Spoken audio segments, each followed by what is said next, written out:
I'm angry. I'm so angry. I'm so angry. I could break. I could break something. I don't have anything around me to break, but I could break something. Believe me. Now, this is a bit different to the normal stuff I usually post. I never really talk about football or sport in general, but today, there's been a fire lit inside of me that hasn't been lit since like 2015, 2016. So, I've been a big fan of football for a lot of my life. I have watched football since I was young, and I've played football since I was even younger. And I fell in love with a club because my dad used to watch them called Chelsea Football Club. It's a club that I've followed for years now, a club that I'm extremely passionate about, and I don't think I've missed a Chelsea game in I don't know how long.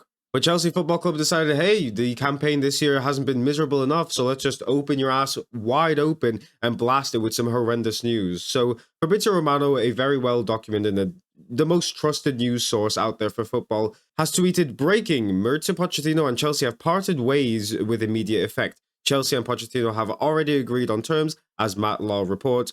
Chelsea Football Club will consider a younger manager as priority to replace Pochettino. Now, we have not had the greatest season ever. In fact, we've had a pretty abysmal season overall. We've managed to just clutch, or at least we hopefully will clutch Europa League if Manchester City win against Manchester United at the FA Cup.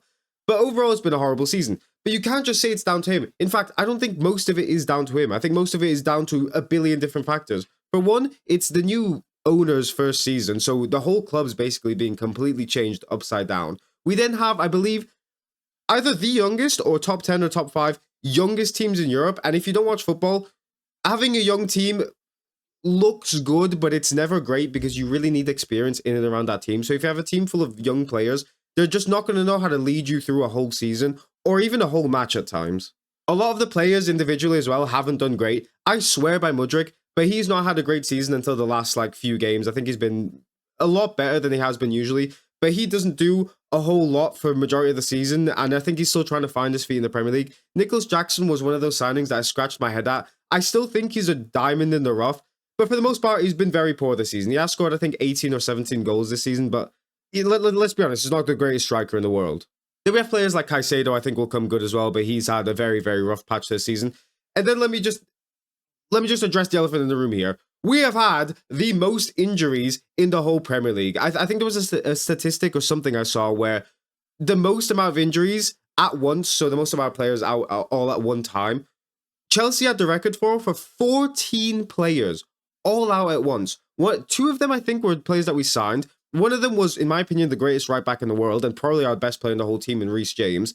Then Enzo Fernandez was practically playing without injury the whole season, as he reported, and then missed the last few games of the season because he had to get surgery done to that.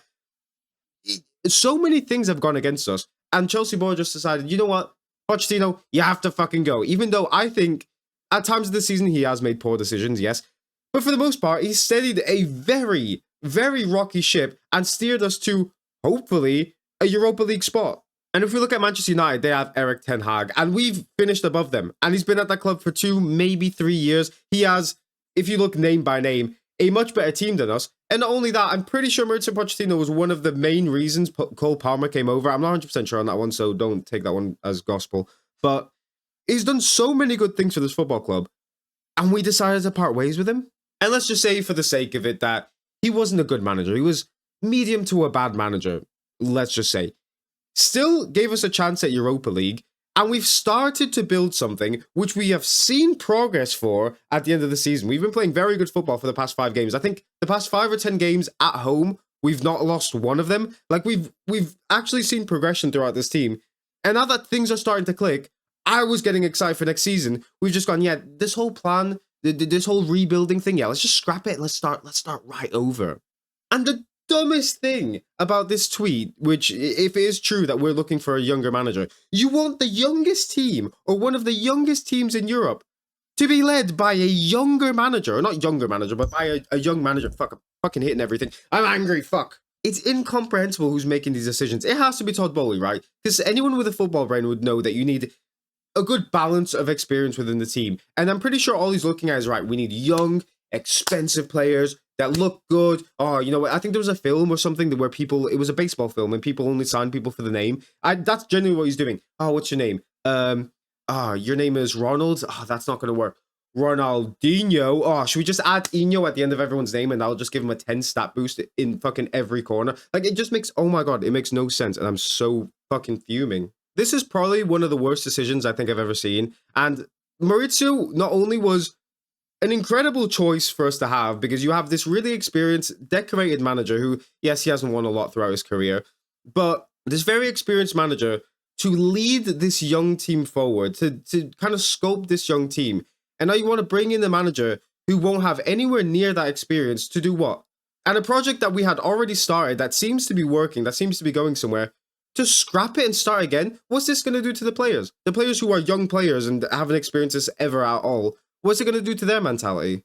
Now, the director at the club said, on behalf of everyone at Chelsea, we would like to express our gratitude to Maurizio for his service this season. He will be welcome back to Stamford Bridge anytime, and we wish him the very best in the future coaching career. Yeah, we would like to show you our gratitude by kicking you out of this fucking club when you've done absolutely nothing at all, except for hopefully progress this team into the right direction. Now, for all we know, we might get a great manager, but considering we want a young manager, I don't think we're going to get anyone with any real experience, and that's genuinely what I think this club is needing right now, especially with the loss of Thiago Silva. That's just even more experience we're losing, so it just has to be Todd Bowley calling the shots, because I don't think anyone with a functioning football brain would think that this is a good idea. Anyway, that's my rant for the day. I've already uploaded 2 videos today, one talking about Jojo Siwa cringe, and now talking about Chelsea cringe, so I'm going to go make some food and try and make myself feel better. Anyway, that's about it.